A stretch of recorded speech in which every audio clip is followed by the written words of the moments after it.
Hello and welcome. My name is Kelsey Haines, reporting for Lions Television. Today we have the opportunity of sitting down with the newest president of TCNJ, Dr. Kathryn Foster. Dr. Foster, thank you for having us today. Thank you, Kelsey. Great to be here. Can you tell us a little bit about your background leading up to TCNJ and how you got here? Oh, sure. So the most important thing probably to start with is that I am a native of New Jersey. I grew up in Verona, up in the northern part of the state. Hold that thought, and then I'll hop myself ahead to college. I was one of those people who left New Jersey to go to college out of state. Of course. And I went to Johns Hopkins in Baltimore. Did not know what I wanted to study, stayed undeclared for as many years as they would let me, and finally declared a major in geography. Wow. All of this will be relevant in a moment, in geography, and decided immediately to go on for a degree in city planning. So I got my master's in city planning. I'm living out in California at the time. I was out at Berkeley. I decided to stay out in California, which is a great state for a young person, yeah. and it was nice, and I didn't have a winter coat, and exactly. life was pretty good. Yeah, it's fun. So, exactly. So I stayed out there, but in that moment of being a young professional, I had an opportunity to teach. On the strength of a master's degree, to teach at a college class, Intro to City Planning, and that's where the only epiphany of my life happened. I walked into the classroom, something important happened to me in that moment, and I realized I wanted to be a teacher, which did sort of set me on a path to have a PhD at some point, get the doctorate, to go back and teach in college. In between that place of deciding I wanted to be a teacher and working as a regional planner and the moment of coming back to graduate school again, I went into the Peace Corps because I wanted to see whether I would study domestic, urban issues, or whether the international issues of the world were of more interest to me. Both were of great interest to me. I did come back to the United States after the Peace Corps. I went to Princeton University. It was my first time back in New Jersey after about, I guess, however many years away that was, and came back to New Jersey, got my doctorate here in Princeton, and then left for the State University of New York at Buffalo. So that pathway, I went up to Buffalo. I thought I'll stay a few years, I'll get my sea legs in terms of the academy, and then I'll do whatever else. I don't know what else it will be. And I wound up staying for 18 years in Buffalo with a couple of sabbaticals or research leaves in between, doing what they say is coming up through the ranks, and came up through the ranks, and I left Buffalo as the director of an institute that had one foot in the academic world, in the university world, and one foot in the policy world. Now, my doctorate had been in public and international affairs, a very broad field. And I woke up one day and I said, gee, I've been doing this for a long time. I have a governing board. I have a good teaching background. I have a great research background. I am really happy working with a team and thinking strategically about the work of our institute. And I'm very happy working with the media and all the various parts that would come with it. And I realized, that sounds like the portfolio of a college president. Yeah. So I'd like to be a college president. So on the strength of very little, I would say, in my resume, I got lucky, some stars aligned, and I became the president of a small college in Maine called the University of Maine at Farmington. It's a public liberal arts institution. It's a college up there. It's got about 2,000 undergraduates. Very, very lovely place. And I was there for 6 years when I heard about the job here at the College of New Jersey. And there was something about the fact that I'd been away for 2 or 3 decades from New Jersey. I thought, gee, maybe, I don't know. Right. But I love Maine and I love this school. So I put the application aside. And then a week later, I thought, well, okay, let me look at it again. Yeah. And then the rest is history. I did eventually, of course, contact the search firm and wrote a cover letter to the college and managed to come through the process. So the New Jersey part is important for that story. For me, this is a return home. It's a chance to come back to the state of New Jersey, a place I hadn't lived for years. And I'm thrilled to be here. Well, welcome back. Thank you very much. Thank you. So going back to the Peace Corps, what motivated you to start and go into that? Oh, I think it was several things. I have had wanderlust my whole life. Again, the geography major. Sure. I love to travel. I had traveled. I'd been very fortunate to travel. I'd been on what you might call the grand tour of Europe and also a grand tour of Asia. Those were every dime I got as a young professional, I kept putting it in a savings account, and then when it got up to a certain amount, I would spend it to travel. So I loved that. But there was a part of me that said, you'll never understand another place by traveling through it, with your camera around your neck. You will understand it only if you live there. And the Peace Corps is a great way to do that. It's a way that has a structure to it. There's a training on the front side to give you language skills that you need to acquire to be successful in the country.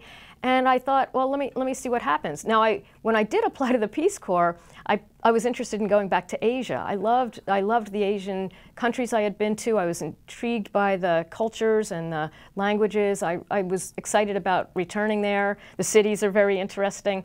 But Peace Corps is really a luck of the draw thing. More important than the place I was going, I wanted to do something in city planning or urban planning, and that was a narrow field. So at that point, you wait for the country to say that's something we would like. And the country that came forward was Swaziland, which is a small landlocked country. It's about the size of New Jersey, actually, a small landlocked country in southern Africa.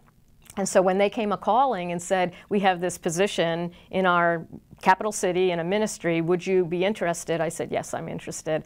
So I went to Southern Africa, and I'm thrilled now that I did, because it gave me insights and opportunities and a knowledge of a part of the world that I actually, up until that time in my life, had frankly paid no attention to. So for me, it was fantastic. Wow. Well, now that you've landed back in New Jersey, here at TCNJ, yes, what would you say you're most excited for here at the college? I think the first thing to be well, first let me preface this by saying I'm 77 days into my job here. But the thing that's drawing me in and I'm most excited about would be continuing the momentum of this extraordinary school. So you don't fix what's not broken. And so this is a school that just last week you probably heard, once again, I should say, was voted the #1 public regional university in a region that stretches from Maryland to Maine. That's an extraordinary record. We've done it for 28 years in a row. So when, as a new president, you come in and you think, you must continue that momentum. That is good stuff. And it reflects a kind of excellence and quality and the kind of personalized education that the College of New Jersey is known for. So when you put that all together and you say, what am I most excited about? Part of it is making sure that that is maintained and that we sustain a kind of excellence and quality that everyone not only receives when they're here, but that the rest of the world knows about. So I'm very excited about those prospects. On a more trivial level, I'm excited about things like finally getting inside all of the buildings, including Roscoe West 68, which is a building I've looked at only from the outside, the old library, but also visiting with the clubs and organizations, the various ways that the students engage this college. The students came back, what, about 2 or 3 weeks ago? Yeah, so it's very new for me now to get into the athletic events and musical events and different kinds of performances and, again, clubs and organizations. So I think I'm very excited for the fall to begin experiencing the full menu of what this college has to offer. That's excellent. Well, going a little bit forward with that, what would you say are some of your plans for the college? That's a big question. Right. And plans also bubble up from a lot of the different units that I frankly am just getting to know and going to see. So I don't want to be too declarative about this because it would be unfair to do that. But I will say that I've been thinking a lot about the stewardship of the campus. And this is a beautiful campus. I've been around to the other colleges and universities in New Jersey, and I think it's fair to say that this is the one that strikes you. Yes. It's quintessentially a campus. It has beautiful spaces, the Georgian buildings, it has lovely facilities. But there are parts of the facilities that are older. It's an older campus. It's been around for 80, 90 years, parts of it, and we want to make sure that we sustain those and steward those really, really appropriately. So I'm definitely interested in doing some of that. I'm extremely interested in thinking about our external face.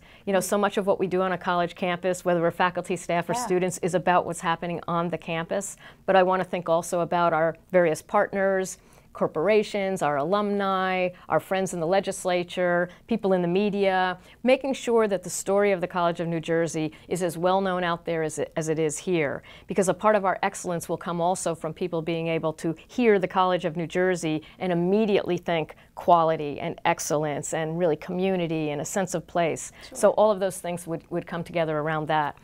All that said, my job as president of the College of New Jersey is to make sure that all of those things that we're extolling today and all of the wonderful accolades and rankings that happen today, that I and my team and the rest of the people on this campus put this college in a good position to be as successful and thriving 5 years from now, 10 years from now, as it is today. So we watch and make sure that the revenues and the expenditures are right and that all of the models are working out in terms of a business sense.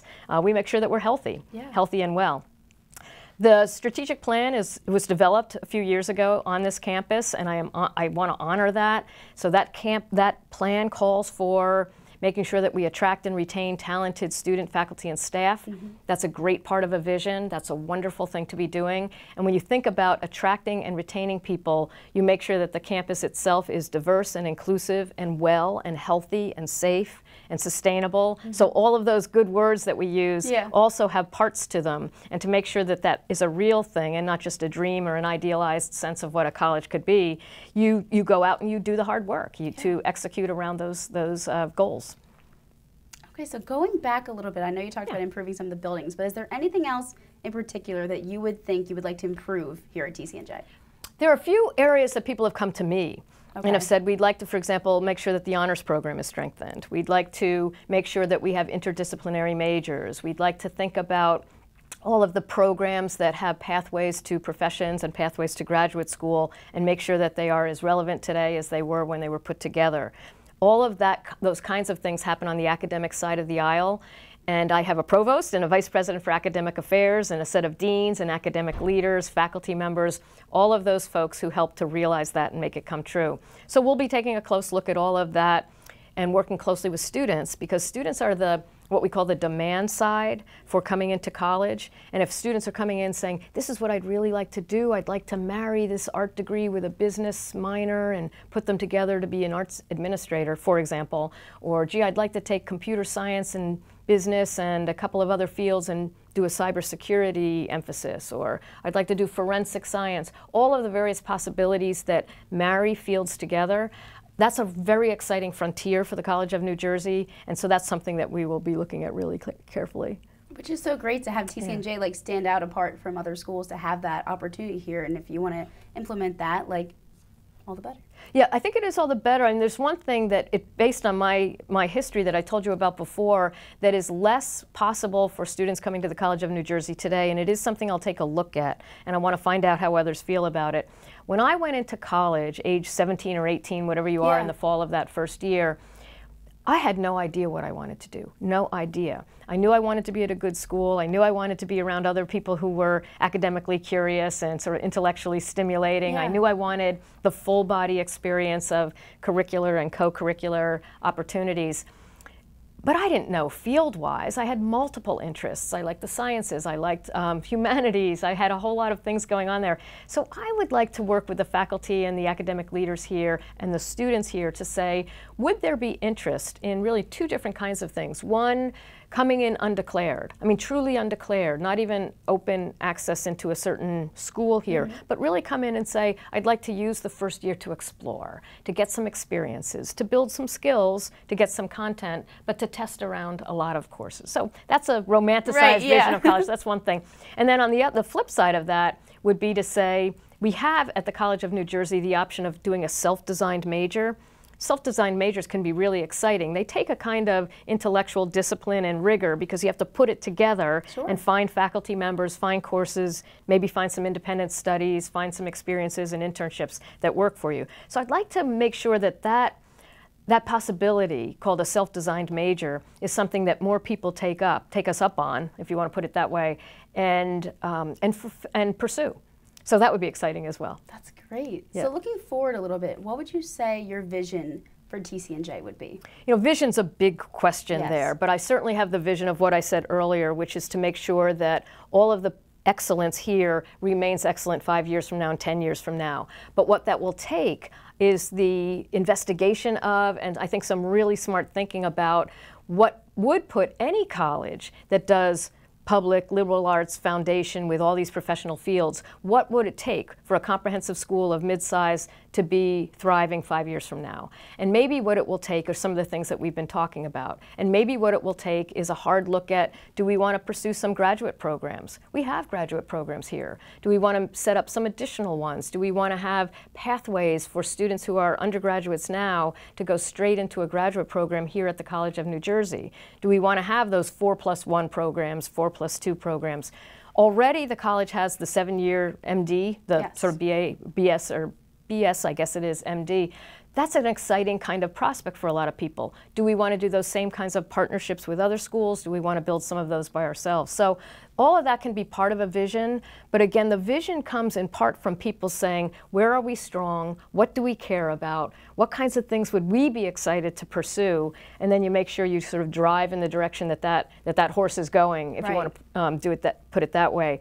So that's exciting. So right now I'm on a massive listening tour where I'm finding out from people what is the fire in your belly, what is your appetite for the kinds of changes we might do here, what's exciting about that.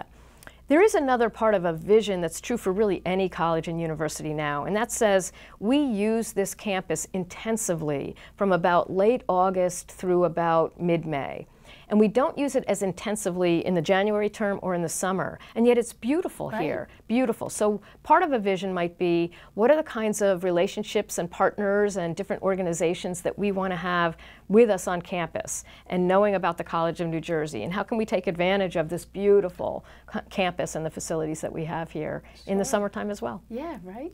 So to wrap it up a little bit, what would you say is one piece of advice you could give to students on this campus? Ooh, piece of advice. Tricky question, I know. No, that's good. I like that. Well, my piece of advice has to do with balance. Okay. Balance, because we are intense people here. We are strivers, we are ambitious, we have a lot going on, we have multiple activities. And this is true, this advice is good for me too. It's good for me. And I don't always follow it very well, but do as I say, not as I do perhaps. But so balance with your diet, with your exercise, with your sleeping patterns, with the courses that you take, with your extracurriculars, with your academic kinds of pursuits, and try to find a way that you are engaging yourself with sort of, heart, body, and soul, so that this college experience, you can look back upon it some years from now, as many years as I've been out of school, and look back with fondness and know that this was a period of great growth and development, but also a period of real balance for you. That's a great piece of advice for sure. Yeah, thank you. Well, Dr. Foster, thank you for having us today. TCNJ welcomes you, and we wish you nothing but the best. Thank you. Well, I'll take that good luck, because I think it's an important thing for a new president, but just know that I have been thrilled and I remain exhilarated to be around this college and its people. It's fantastic. Thank you. For Lions Television, I'm Kelsey Haines. We'll see you next time.